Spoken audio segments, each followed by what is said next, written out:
What does work, but shouldn't work? Charlene Banks said, I have a toy monkey that I got when I was like 3 years old.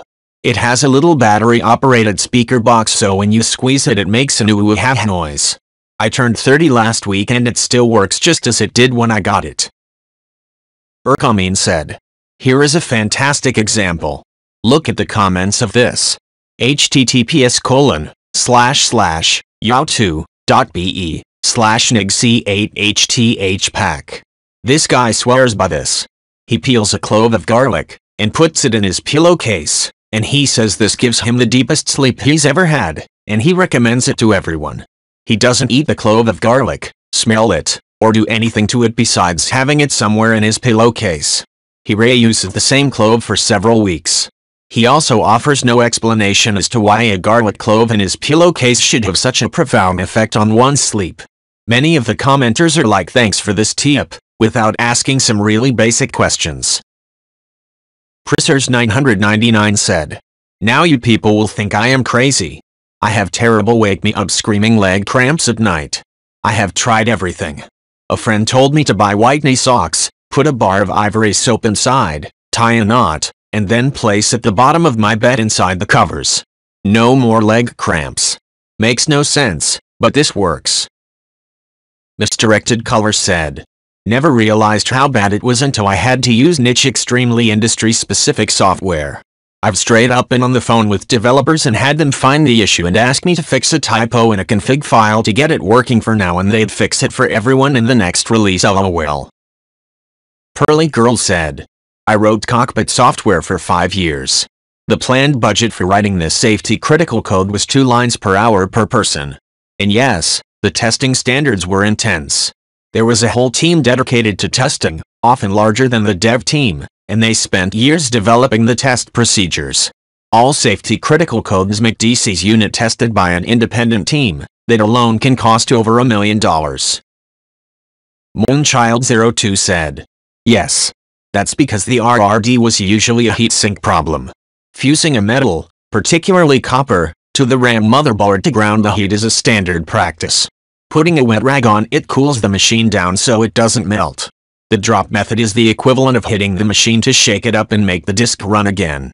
In other words, since dropping worked for you, you had a hard drive problem, not necessarily a heatsink problem. Jellic62 said, you don't have to press your thumb, you can just press anything to the center of your palm and it will work. There's also another way where you press your fingers where you'd usually cut your veins, but somehow it doesn't work for me. Last time I checked, doctors had no idea why it is working, so I guess this fits here perfectly. Fun fact, a lot of starting porn stars learn this trick in their first few days. Pigeonfucker2 said, I've thought about this one a lot. It definitely works. I think about people who have asked me for favors when they weren't exactly my favorite people, and I genuinely like them more for it. Almost all of these instances that come to mind are from my time as a server and bartender. So lots of people I didn't like needing to ask me for help often, and vice versa. I have 2 theories, and I think it comes down to a combination of them. Humility. Someone you don't like probably doesn't like you either. Most of the time, at least. So for someone to ask a favor of you when they know you don't like them, and also probably don't like you, shows a lot of humility. You gotta respect a person who has to swallow their pride to ask for a favor. It's really not very easy to do. Cognitive dissonance. It's really hard to say no to someone asking a favor. I mean, you really have to dislike someone to straight up deny helping them with something they clearly need help with. So, most people say yes, and then your brain justifies it as, I'm not doing this favor because I couldn't say no, I'm doing it because I like this person. So you force yourself to like them so you don't feel like they're lording over you. I think it's more of the humility part, but we're not perfect, so option 2 is definitely at play. Bebe Blow said, electronics? I mean, how can those little bits of plastic, glass and metal be made into computer chips that do amazing things? How do you program what seems to be little pieces of junk with keystrokes? Who figured out this would even be a possibility? I can't wrap my head around it. I'm in awe. Master said, yeah, computer chips are definitely the ones I don't get. I get physics. It's mostly neat and all about calculus. But electronics is basically a giant game of would you rather happening at the speed of light.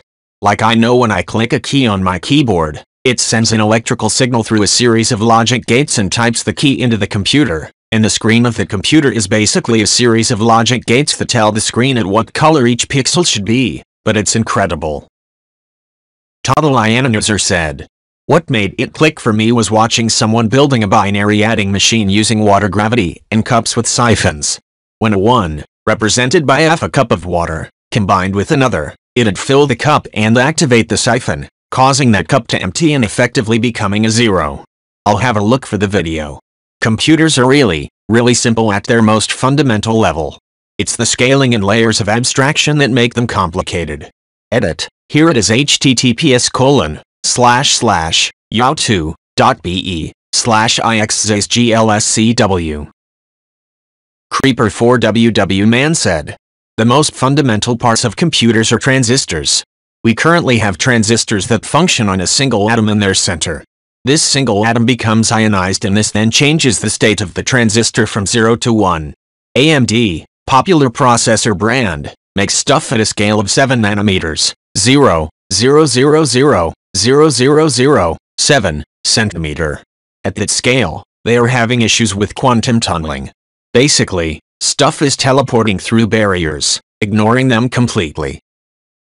Needs more Tuba said, "Blowing into Nintendo cartridges before you use them. They are never dusty enough for it to actually affect their performance, but somehow, you just have to blow on them if you want them to work." Sarah089 said, "It was just the act of removing and replacing them that made it seem like it worked. The pins in the consoles were pretty weak, they didn't always seat well. Blowing on them actually does serious damage. It doesn't take much moisture for the copper to start corroding. Which is why they eventually stamped every cartridge with a warning against blowing in them." Failed South said, "Marketing. There is no way people should fall for email scams, but they do. There is no way that showing a picture of a beautiful, famous person using a product should make us want to buy it, but it works. There is no way watching a 20-second TV from a politician should convince us to vote a certain way, just because his/her opponent is shown in a black and white picture with a mean-looking expression while said politician is shown with a flag, in color, surrounded by happy people. But it does. It's so obvious that people are being manipulated. But, even knowing that, it works." Shareboy said, "Duct tape is an astonishingly effective wart treatment. One of my kids had one in his hand that would not go away. We tried a bunch of stuff and were about to have it frozen off when a friend suggested duct tape. We had nothing to lose really, so we put a patch of duct tape on it and left it on for a few days. I can't remember how long, it was like 15 years ago, and when it was time to remove, we slowly pulled it off and the wart came up with it with a spooky trail of roots or something behind it. The spot healed up fast and didn't leave a mark or anything. Should not have worked, but it do." The Sunscreen Life said, "Fecal transplant. Okay, brace yourself. Medically this is one of the weird shouldn't work, but it does moments. So there's this bacteria called Clostridium difficile, DIF, that affects either people who've had antibiotics or have been in the hospital too long or are immunocompromised. Usually treatment is IV or oral antibiotics. But sometimes the antibiotics don't work on really resistant infections, and the final line of treatment is a fecal transplant, which involves taking fecal matter of a healthy person and putting it in the body of the person with DIF. Once the healthy fecal matter is in, the person seems to recover. The thinking behind this is that DIF has been able to grow because the healthy microbiota of the gut had been compromised. So rebuilding that normal microbiota will help to eliminate DIF. But at the end of the day, you're putting processed stool from one person into the patient to cure them." Edit. Thank you for the award. The Bertinator 3000 said, "Flying makes decent sense to me at this point, especially now that I learned much of it does not, in fact, rely on the Bernoulli principle. A lot of the fast planes actually rely more on Newton's third law, equal and opposite reaction. Massive engines push the plane forwards really fast. Wings cutting through the air deflect it downwards with a lot of force, since they're moving with high speed. Pushing air downwards pushes wings upwards, thanks to Newton's third law. Wings lift plane into the air. And jet engines look super complicated, but they're actually conceptually simpler than a car engine. Air gets sucked in the front by the big fan. Fuel gets continuously dumped in and ignited. Burning fuel expands to generate thrust, which propels the plane forwards and also spins the fans in the back of the engine. The fans in the back of the engine are on the same shaft as the fans in the front, so this forces the fans in the front to spin, sucking even more air in. And repeat the cycle continuously. A jet engine isn't really all that different than a turbocharger. Advocate Saint said. Community pantries, that is makeshift food banks. During the pandemic quarantine that's still ongoing in the Philippines, the corrupt and incompetent government was really dragging its heels and providing relief. People needed food and other supplies, but there was no easy way to get it. Then some lady learned about the concept of community pantry and opened one herself. The idea is that people who have extra groceries can drop them off at the station, and others who lack supplies can pick up what they need. What you get is people with much, sharing with those who have less.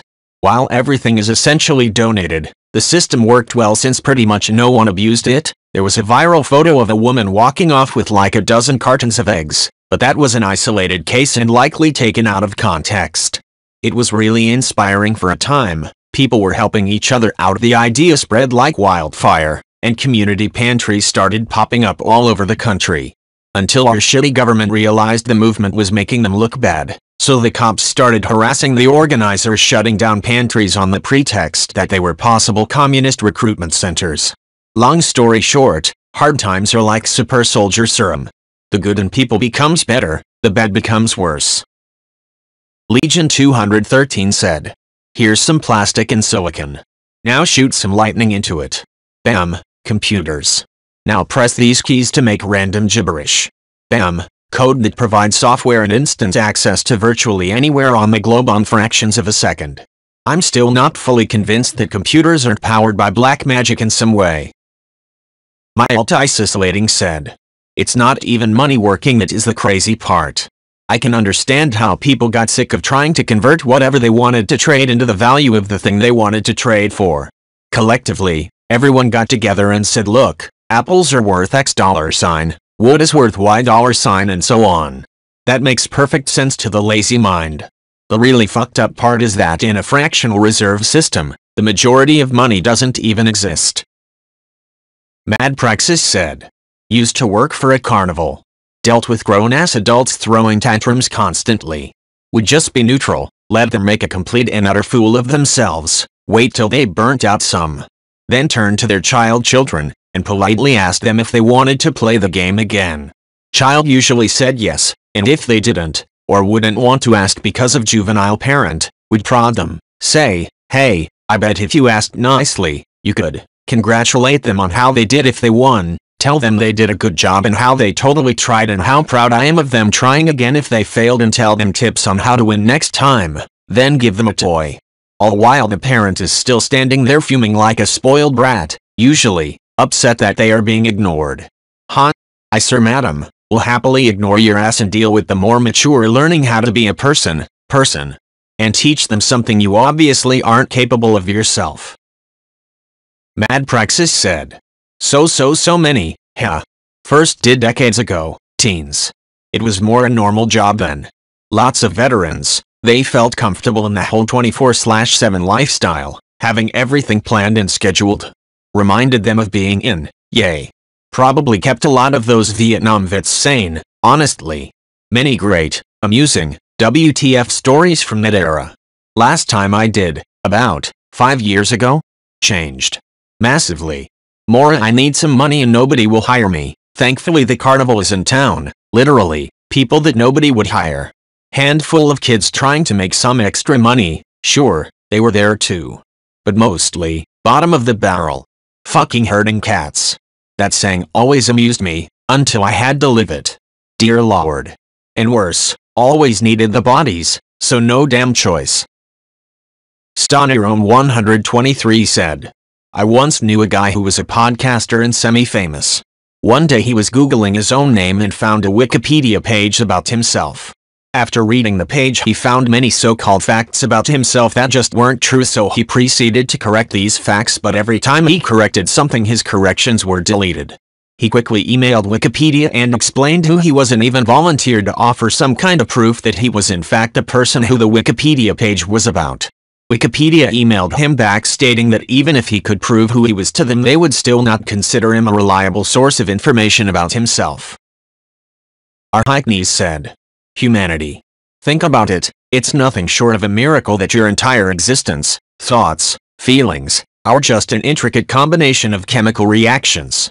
You can literally mash up something that grew from the dirt with your mouth, swallow it, excrete it, and somehow survive. We can literally think about our own humanity and place in the universe without even stepping 1 foot outside Earth. We invent things like money and careers to pursue. We can be so kind and yet so cruel to our own species. It's infinitely fascinating." Other Kata said, "Language. Somehow we all agreed that if I make a specific series of sounds it means something. But if I travel, those sounds might mean nothing, or something completely different. I can also make a series of sounds in a specific way and it means one thing, but if I make those same sounds in a slightly different way it can completely change the meaning. We also agreed that a series of lines, dots, and circles can represent those words. Each area has their own type of squiggly marks though, and even though you can understand your squiggles, that doesn't mean you can understand someone else's. Sometimes I can't even understand my own squiggles. I can understand another area's squiggles well enough to get the concept, and I can make the sounds those squiggles represent. If you make the sounds those squiggles represent, I probably can't understand though. Fucking weird." Left Astronaut said, "So, there was a point in time where I burned my hand attempting to take a steak that got a bit stuck out of a Ninja air fryer grill. I burned my hand on the top of it, and I had tried everything from burn cream to Neosporin and nothing could get that burn pain to even dissipate slightly. That's when my SO suggested honey, since he had read somewhere that it had some healing properties. Typically, I thought honey was only good for soothing sore throats, but I was desperate at this point, so I poured a little bit of honey onto my burn, and to my utter surprise, it worked. The burn stopped hurting almost immediately and it also appeared to heal faster. I don't actually know if it did heal faster, but I do know it definitely stopped the pain. TLDR, honey is surprisingly good at healing and stopping the pain of not only sore throats, but burns as well." IKEOGJudge 600 said, "There's the phenomenon of the Enterprise Ready Suck Up Business Senior-led Enterprise Business Pitch, of business and enterprise. Like if I want to not work all day and do zero jack shit for 5 days straight, I could throw, to the boss, or someone else intermediate in a corporate hierarchy, a flurry, deluge, downpour, influx and apocalypse, of business-sounding bullshit. So if I throw enough retard shit about meetings, presentations, schedules, brainstorming in meetings where you prepare about meetings, and preparing progress report of progress and elaborating the requirements of business meetings, the higher up will seriously be like, yo, I can't cut him off, this is serious business. If I say something technical that would make sense and maybe even save months of work, then that wouldn't be business ready, and they'd either tell me not to do it, or only do 1/10 and for some reason get watched over by a performance metric on the completely useless 1/10, so they can talk about the inaccurate retard metric in business settings, meetings and presentations.